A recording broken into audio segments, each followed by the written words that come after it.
बात करते हैं भारत के एक ऐसे अय्याश बिजनेसमैन की जिसके ऊपर ये कहावत बिल्कुल सही बैठती है, जब तक जियो शान से जियो, कर्ज लेकर घी पियो, सुरा सुंदरी ही जीवन का एक अकेला सत्य है। वीडियो में आखिर तक हमारे साथ रहेंगे। आज हम बात कर रहे हैं विजय माल्या के रंगीन और संगीन रहस्यमय दुनिया की। विजय माल्या की अय्याशी भरी लाइफस्टाइल को देखकर रिजर्व बैंक के तत्कालीन गवर्नर रघुराम राजन ने कहा था, ये बिजनेसमैन के मुखौटे के पीछे अव्वल दर्जे का अय्याश आदमी है। ये भारत की सरकार को धोखा दे रहा है। अपने समय के जाने माने एंटरप्रेन्योर और इन्वेस्टर विट्ठल माल्या एक अमीर आदमी थे। व्यापार के सिलसिले में आर्थिक जोखिम उठाने के मामले में विट्ठल माल्या काफी समझदार थे, जो फायदा देखकर बिजनेस में पैसा लगा दिया करते थे। इनका ही बेटा है विजय माल्या। विजय माल्या का बचपन दूसरे बच्चों की तरह आराम से बीता। पैसों की कोई कमी नहीं थी, लेकिन फिर भी सपने और शौक पूरा करने के कई मंसूबे मन में पलते रहे। जब वक्त बदला, इसके साथ विजय माल्या के मिजाज भी बदल गए। उन्होंने अपने आप को एक प्ले बॉय के तौर पर देखना शुरू कर दिया। इस बीच उनके पिता विट्ठल माल्या की हार्ट अटैक से मौत हो गई और वो अपने पीछे काफी दौलत छोड़ गए। अपने पिता की यूनाइटेड ब्रीवेजेस ग्रुप जैसी बड़ी कंपनी के साथ दूसरे और बिजनेस का इकलौता मालिक था विजय माल्या। इस ग्रुप में केमिकल, फर्टिलाइजर्स, पेंट, स्पिरिट जैसी चीजें बनती थी। जब विजय माल्या ने अपने पिता की कुर्सी संभाली तो उसने इस कंपनी में न्यूज़पेपर, किंगफिशर बियर, मैगजीन के प्रोडक्शन को भी शामिल किया। ये काम भी चल निकला और विजय माल्या की अमीरी का जलवा बढ़ता चला गया। लेकिन खूबसूरत लड़कियों को देखकर विजय माल्या के दिल की घंटी बजती थी और पूरा शरीर गिटार की तरह झंझना उठता था। साल 1986 में Vijay Mallya air India airlines की फ्लाइट से अमेरिका के सफर पर था। उसी दौरान एक एयर होस्टेस की खूबसूरती ने विजय का दिल जीत लिया। इस लड़की का नाम था समीरा तराबजी। विजय माल्या ने इसे शादी की और आगे चलकर इन दोनों की संतान हुई सिद्धार्थ माल्या। अपना रुतबा बनाने के लिए अमेरिका के कैलिफोर्निया, साउथ अफ्रीका के जोहान्सबर्ग और ब्रिटेन के लंदन में इसने कई प्रॉपर्टीज खरीदी। आने वाले कुछ सालों तक विजय माल्या और समीरा की शादी सफल रही, लेकिन इसके बाद विजय माल्या ने शादी की सीमा रेखा पार की और रेखा नाम की एक लड़की से प्यार कर लिया। रेखा एक बिजनेस वुमन और सोशल वर्कर थी। जिस समय विजय माल्या ने उससे शादी की, उसके पहले से दो पति प्रताप चेतियाप्पा और शाहिद महमूद भी थे, जो जाने माने अमीर थे। रेखा के साथ विजय माल्या की तान्या, लियाना और लैला नाम की 3 लड़कियां हैं। ये वो समय था जब विजय माल्या बिजनेस वर्ल्ड में बहुत तेजी से ग्रो कर रहा था, लेकिन इससे भी ज्यादा तेज थी इसकी अय्याशियां। वो बिजनेस में काफी पैसा कमाया करता था, फिर अपने विला में पार्टियां दिया करता था। इन पार्टियों में मेहमानों को महंगी महंगी शराब परोसी जाती थी। इसके साथ ही लड़कियां भी, और खूबसूरत और विदेशी लड़कियों से घिरे रहना तो इनका शौक बन गया। जो लड़की विजय माल्या को पसंद आती थी, वो उसे अपने साथ रहने के लिए फाइनल कर लेता। बदले में उस लड़की को सब कुछ मिलता जो वो चाहती थी। विजय माल्या के शौक भी उसकी कमाई के लेवल को क्रॉस करते जा रहे थे। टीपू सुल्तान की एक तलवार को खरीदने के लिए उसने रिकॉर्ड तोड़ बोली लगा दी। इसके बाद महात्मा गांधी से जुड़ी कुछ यादगार चीजों के लिए न्यूयॉर्क में उसने सबसे ऊंची बोली लगाकर अपनी अमीरी का प्रदर्शन किया। अपनी इमेज को पॉलिश करने के लिए ये जनाब जब भी मंदिर में जाते थे तो नंगे पैर जाते थे। इन्होंने कई सारी तीर्थ यात्राएं भी की। इनके पैसों के इस दिखावे ने इन्हें उस वक्त का किंग ऑफ गुड टाइम कहा जाने लगा। लेकिन विजय माल्या ये भूल गया कि दुनिया केवल वो नहीं देखती जिसे आप दिखाना चाहते हैं, दुनिया वो भी देख लेती है जिसे आप छुपाना चाहते हैं। कुछ ऐसा ही विजय माल्या के साथ हुआ। खूबसूरत लड़कियों के शौकीन विजय माल्या को लड़कियों के साथ क्वालिटी टाइम स्पेंड करते हुए मीडिया ने स्पॉट कर लिया। इससे उनकी पब्लिक इमेज को धक्का लगा। उसे मेकओवर करने के लिए जब उसने इस तरह की मौज मस्ती वाले कार्यक्रमों को बेरोक टोक अंजाम देने के लिए यार्ड खरीद लिया।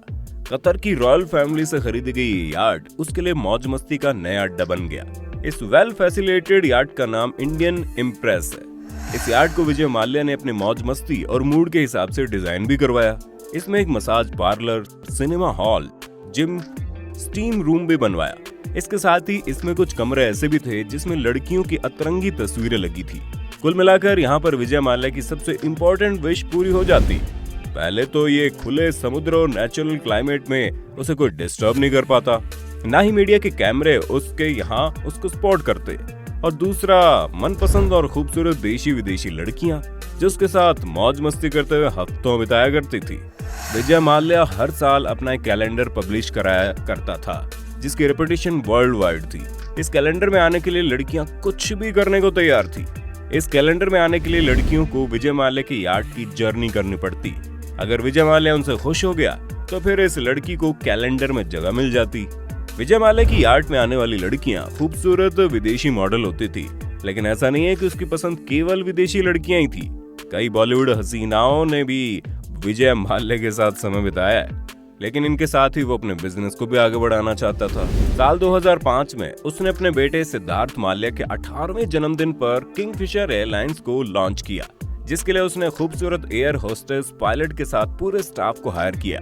साल 2007 तक उसने आईपीएल में अपनी टीम भी खरीद ली, लेकिन साल 2007 से ही विजय माल्या का रियल बैड टाइम शुरू हो गया।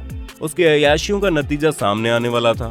उसने किंगफिशर एयरलाइंस के लिए एयर डेक्कन एयरलाइंस में इन्वेस्ट करने के लिए 525 करोड़ का लोन लिया। ये 525 करोड़ उसने 17 अलग अलग बैंकों से कर्ज के तौर पर लिए थे।